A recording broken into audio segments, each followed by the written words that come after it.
เศสสวยไหม สวย สวยมากที่บอกเลยฝรั่งเศสสวยมากสวยไหมเต้สวยเทพฝรั่งเศสสวยไหม สูงด้วยนะ สวย สูงด้วย สวย 178 178สวยยังไงก็มีท็อป7-8ยังไงต้องได้ก่อน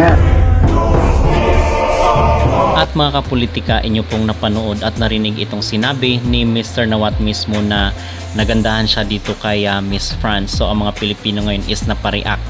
At baka matulad na naman daw ito doon sa nangyari last year na sobrang ganda yung kinurunahan nila and then only to find out na hindi nakayanan yung pagla-live selling ni Mr. Nawat.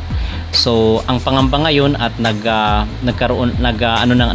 yung ating mga netizen, yung mga Pinoy na supporter ni Emma Tiglao, na ang sabi kay Mr. Nawat na baka matulad daw last year na kung saan ay hindi nakayanan yung pressure. So narinig nyo naman dito sa sinabi ni Mr. Nawat na kung saan is nagandahan siya dito kay Miss France. At sa madaling sabi mga kapolitika, tayo ay convinced na itong si Nawat ay nahumaling siya dito sa mga beauty, sa mga face card na may hugis ang mukha. Okay, so yun ang nakikita ko at aking analysis dito, dahil last year ay kita naman natin at saksi tayo na ibinigay lahat ni CJ Opiasa yung kanyang makaya, pero tinalo siya dahil doon sa beauty ni Miss India. And ngayon naman itong si Nawat ay nahumaling na naman dito sa beauty ni France. So in other words ay baka hindi malayong mangyari na kung saan itong nangyari last year is matutulad na naman ngayon na dinaan lang sa beauty ang pagkapanalo dito sa Miss Grand. So hindi nila nakikita yung effort, yung passion at yung dedication ng isang candidate.